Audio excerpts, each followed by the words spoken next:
آئینی تشریح پاپولر تشریح ہم تضاد ستانی کچھ الگ ہیں، ہم میں سے اکثر انتہاؤہے پر رہتے ہیں جبکہ دنیا کی اکثریت اعتدال پر قائم ہے، ہم میں سے چند ہی ہوں گے جو اعتدال کے قائل۔ یہ انتہا پسندی سرخ مرچ کے کھانے کی وجہ سے ہے یا پھر ہمارے جینس ہی ساری دنیا سے مختلف ہے؟ یہ ہم ہی ہیں جو ایک زمانے میں ساری سیاست کو گند قرار دیتے تھے اور سب سیاستدانوں کو کرپٹ قرار دیا کرتے تھے۔ یہ ہم میں سے ہی ہیں جو ایوب خان، ضیاء الحق اور پرویز مشرف کے مارشل لاء کے نفاذ پر مٹھائیاں تقسیم کرتے تھے۔ یہ ہماری ہی اکثریت تھی جو کہتی تھی بنگالی غدار ہیں، پٹھان بھارت کے ایجنٹ ہیں، سندھی ملک کے وفادار نہیں اور بلوچ ہم سے الگ ہونا چاہتے ہیں۔ یہ ہماری ہی اکثریت جو مقتدرہ کے ہر جائز ناجائز کام کی حمایت کرتی رہی۔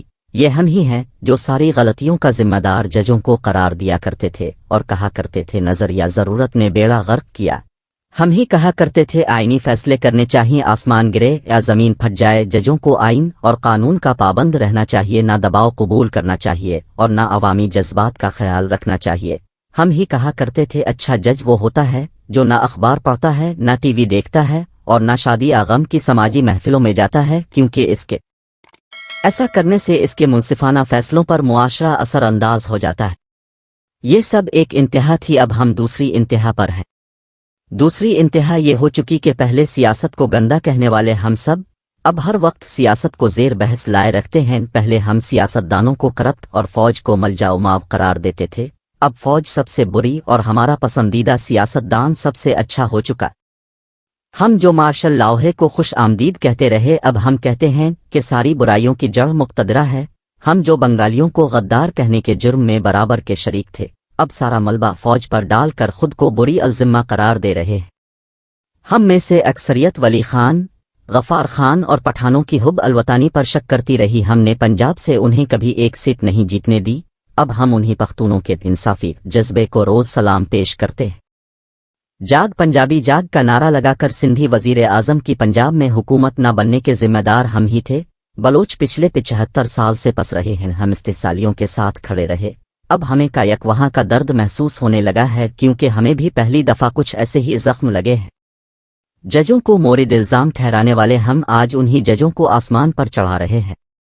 پہلے ہم کہا کرتے تھے جج سیاست سے اور سماج سے دور رہنے چاہیے، آج کل ہم سماعت کے دوران ججوں کے سیاست پر ریمارکس پر واہ کر رہے ہیں، گویا ججوں کی جن باتوں پر ہمیں اعتراض ہوتا تھا وہی آج کل ہمیں بھا گئی ہیں۔ کوئی میرا جج ہے تو کوئی آپ کا پسندیدہ جج ہے۔ ہم 360 ڈگری کی قلابازی کھا چکے ہیں۔ نہ پہلے ہمارے موقف میں اعتدال تھا، نہ آج کے ہمارے موقف میں اعتدال ہے۔ کل بھی ہم انتہا پسند تھے، آج بھی ہم انتہا پسند ہیں۔ مخصوص نشستوں پر سپریم کورٹ کے بڑے فیصلے کے بعد ہماری دو انتہائی شدومت سے قائم ہیں۔ ہم میں سے کچھ اسے پہلا لفظادانہ، تاریخی اور منصفانہ فیصلہ قرار دینے پر ماثر ہیں، جبکہ دوسرے ججوں کے اکثریتی فیصلے میں سیاسی ایجنڈے کی بو سونگ رہے ہیں۔ اکثریتی ججوں نے پاپولر جذبے اور عوامی رائے کے حق میں فیصلہ سنا کر تحریک انصاف کو مخصوص نشستیں دے دیں، حالانکہ وہ تو یہ ماننے بھی نہیں گئی تھی۔ اقلیتی ججوں نے آئین کے آرٹیکلز کو مد نظر رکھتے ہوئے پی ٹی آئی کو نشستیں دینے کی مخالفت کی۔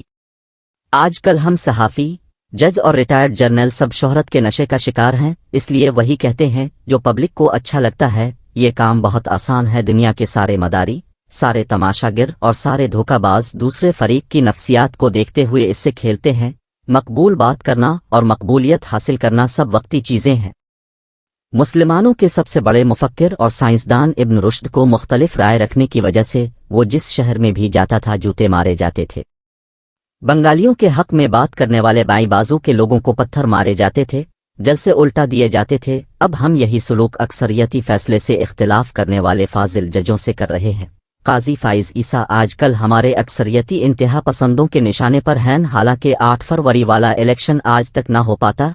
اگر قاضی فائز عیسیٰ نے ڈٹ کر الیکشن کا انعقاد نہ کروایا ہوتا، اگر قاضی عیسیٰ نے اپنا بینچ بنانے کا اختیار خود 3 رکنی کمیٹی کو نہ سونپا ہوتا تو وہ سجاد علی شاہ، افتخار چودھری اور ثاقب نثار کی طرح مرضی کے بینچ بنوا کر اپنی مرضی کے فیصلوں پر مہر تصدیق ثبت کر چکے ہوتے۔ میں نے انہی صفحات پر جسٹس فائز عیسیٰ کے تحریک انصاف کو انتخابی نشان نہ دینے کے فیصلے پر تنقید کی تھی، لیکن ہم انتہا پسندوں کو کبھی اعتدال سے بھی کام لینا چاہیے۔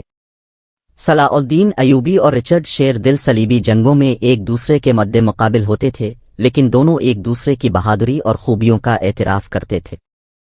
ہم انتہا پسندوں کو بھی اپنے ناپسندیدہ لوگوں میں کچھ نہ کچھ پسندیدہ چیزیں ڈھونڈنی چاہیے تاکہ ہمارا غصہ کم ہو اور ہم ٹھنڈے دل سے حالات اور شخصیات کا تجزیہ کر سکیں۔ ہمیں جہاں اکثریتی ججوں کی جرات اور بہادری کی قدر کرنی چاہیے، وہاں مقبولیت سے ہٹ کر صرف آئین کی تشریح کرنے پر قاضی فائز عیسیٰ کو بھی سراہنا چاہیے۔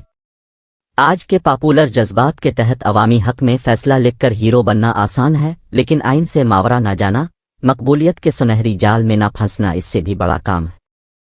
افتخار چودھری اور ثاقب نثار مقبولیت کے جال میں ایسے پھنسے کہ آئین، قانون اور انصاف سب بھول گئے۔ جسٹس منصور علی شاہ کا امتحان یہی ہے کہ وہ ہیرو بننے کی بجائے آئین کے اصلی اشارے بنے۔ ماضی کے جھوٹے ہیرو ججوں کا انجام ہمارے سامنے ہے۔ جو آئین اور قانون کو مد نظر رکھے گا وہی تاریخ کا ہیرو ہوگا۔ کسی مخصوص زمانے کا ہیرو ہونا آپ کو تاریخ میں ہیرو نہیں بناتا۔ ہٹلر بھی اپنے وقت کا ہیرو تھا۔ افتخار چودھری بھی مقبولیت کی انتہا پر تھے، انہیں خدائی اختیارات حاصل تھے۔ آج تاریخ میں ان کا مقام ہیرو کا نہیں زیرو کا ہے۔ آخر میں فاضل منصفوں سے گزارش ہے کہ آئین کی تشریح آئین بنانے والوں سے بہتر کوئی نہیں کر سکتا۔ آئین بناتے ہوئے ہر آرٹیکل پر جو مباحث ہوئے، فاضل می لارڈز کو اپنے فیصلوں میں ان سے رہنمائی لینی چاہیے۔ شہرت اور مقبولیت کے لیے عوامی تشریح بعض اوقات گمراہ کن ہوتی ہے۔ اصل اور صحیح تشریح وہی ہے جو آئین سازوں نے کی، اور وہ ساری کی ساری محفوظ ہے۔ وکلا کو بھی اسی سے حوالے دینا چاہیے۔ امریکہ میں سپریم کورٹ ہمیشہ فصل در ان آئین سازوں کی منشا سامنے رکھ کر دیتی ہے، ہمیں بھی ایسا ہی کرنا ہوگا۔ دوستو، یہ مشہور کالم نگار سہیل وڑائچ کا کالم تھا جو 24 جولائی 2024 کو روزنامہ جنگ میں شائع ہوا۔